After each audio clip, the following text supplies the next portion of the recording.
এ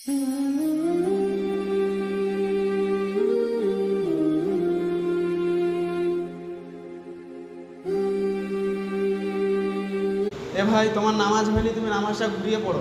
কেন নামাজ হবে না? তুই আমার থেকে বেশি জানো? চলো ইমাম সাহেবের কাছে চলো। চলো। ইমাম সাহেব কুকুরের মতো সিজদায় হাত বিছিয়ে নামাজ পড়ছিল। ও আচ্ছা আচ্ছা, হ্যাঁ ভাই, কুকুরের মতো সিজদা।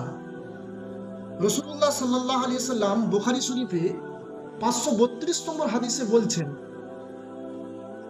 যে তোমরা যখন সিজদা করবে তোমাদের বাহুদ্বয় যেন বিছিয়ে না যায়। চলো আমি তোমাদেরকে প্র্যাকটিক্যালি দেখাই সহি কি এবং আমরা করছি কি। রাসূল সাল্লাল্লাহু আলাইহি সাল্লাম সিজদা করতে বারণ করেছেন, দেখো ভাই।